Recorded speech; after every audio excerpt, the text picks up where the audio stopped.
You've heard of Bach. At the very least, you've heard puns about him.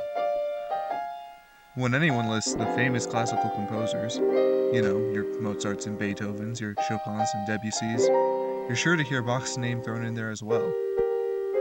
But what sets Bach apart from the others? Well, his music sounds a lot different than those others, and he's older than everyone I just mentioned. You see, Bach has become largely synonymous with Baroque music. Let's get into some of the history, some background, if you will.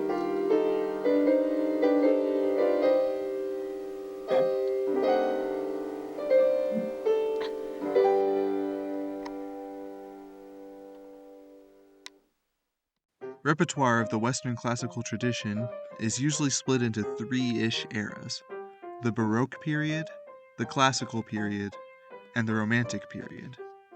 There are also a slew of movements after that, like Impressionism and Modernism, which are usually lumped in creative titles like 20th century music, and pre-Baroque stuff, which, since I won't be going too far back, I'll be calling Renaissance music. Got it? Good. The Renaissance, which went from the year 1400 to 1600, was an explosion of organized art in Europe, leading to a lot of the religious chants and folk melodies of the day to get written down and expounded upon. After that, the Baroque period, 1600 to 1750, asked the big question, how is it that we get emotion from music? Of course, people got emotion from music before this, but Baroque composers really started thinking about how this was and tried using that to express more in their music. Take the grief heard in Henry Purcell's opera Dido and Aeneas.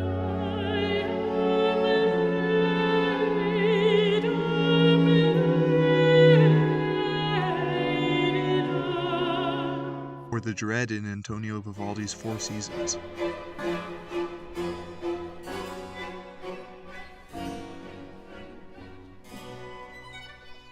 Or the joy in George Friedrich Handel's Messiah.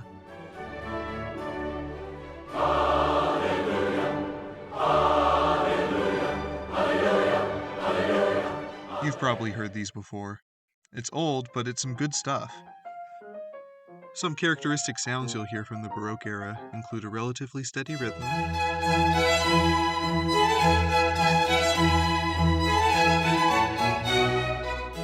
a use of polyphony,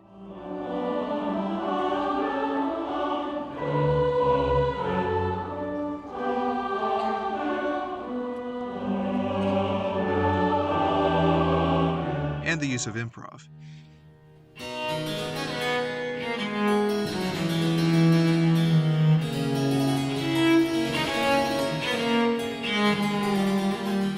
Some of these ideas still existed in the Renaissance, but on top of all this, the introduction of a prominent use of chords helped to set the Baroque period apart.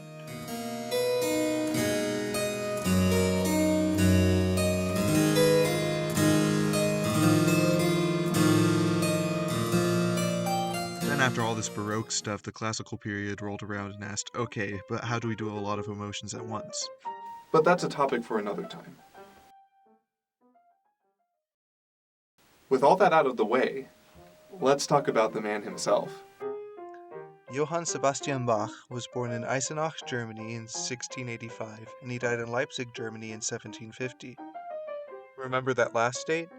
It's the same as the end of the Baroque period, and this is on purpose, at least according to every source I could find.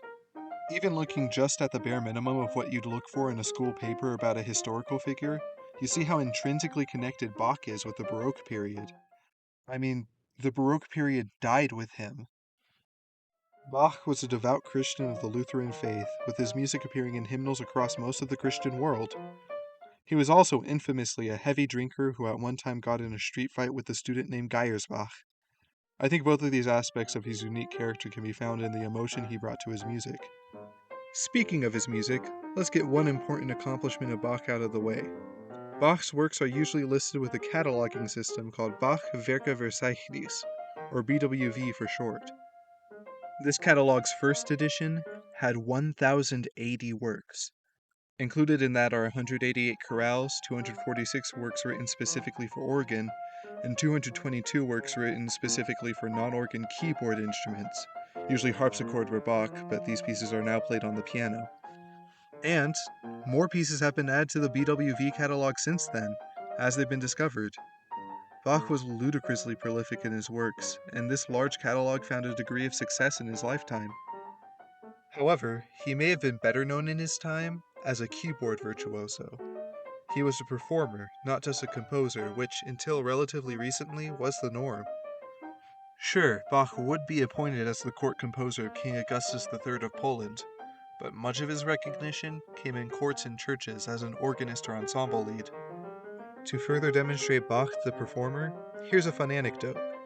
When visiting the court of Frederick II, King of Prussia, the king gave Bach a performance challenge. The king played a little tune and, on the spot, told Bach to improvise a fugue based on it.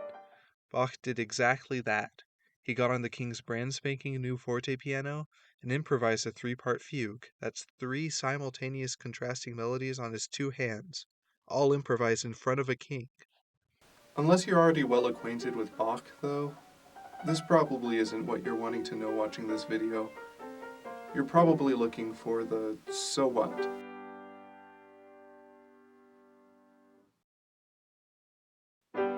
Well, from what you've heard throughout this video, you might already be hearing that Bach's sound was quintessentially Baroque. He represents the period very well. You can hear the Baroque period's polyphony in stuff like his fugues.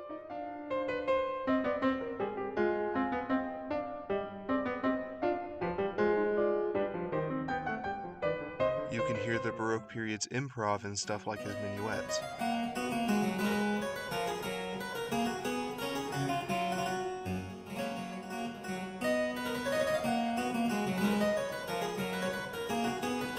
You can see the Baroque period's introduction of chords in his chorales.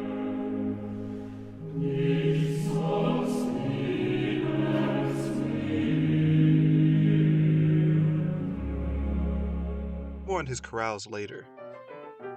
Bach didn't just exemplify the era, he took Baroque music to the next level. Check out this 5-voice fugue for the organ. That's a polyphony of 5 simultaneous melodic lines.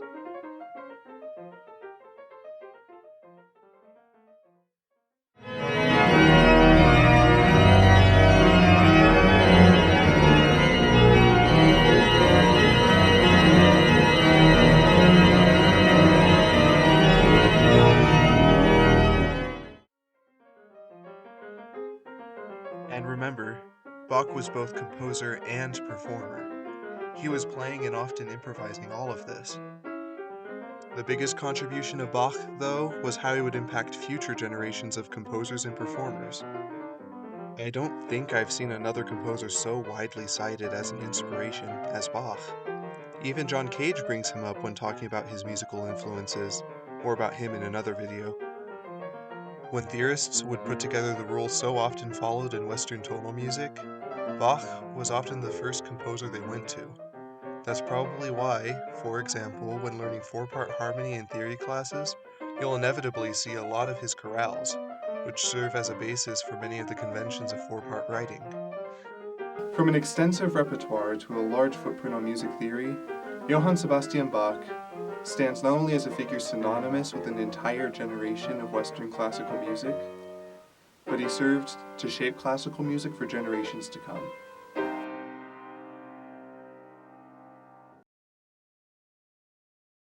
If you're in the mood for some spooky Halloween vibes, or if you want some epic drama like you'd find in, say, movie music, it's hard to go wrong with Bach's organ solos.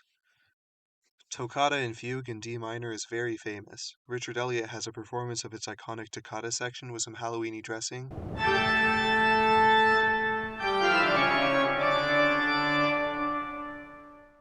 I also greatly recommend Fugue for organ in G minor. Any rendition will do.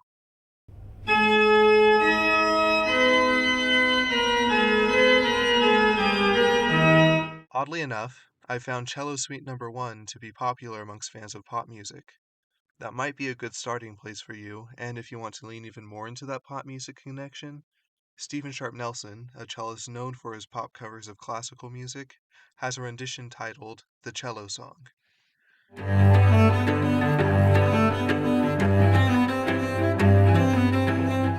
This last recommendation's a weird comparison, so others may disagree with me, but from my own observation, I found that Bach's motor rhythm and the raw sound of the harpsichord make many of Bach's keyboard solos have an appeal to rock fans. Some of the faster passages bring to mind for me a guitar riff. If you're looking for a starting point, Prelude and Fugue in C minor from the Well-Tempered Clavier was my gateway into this stuff.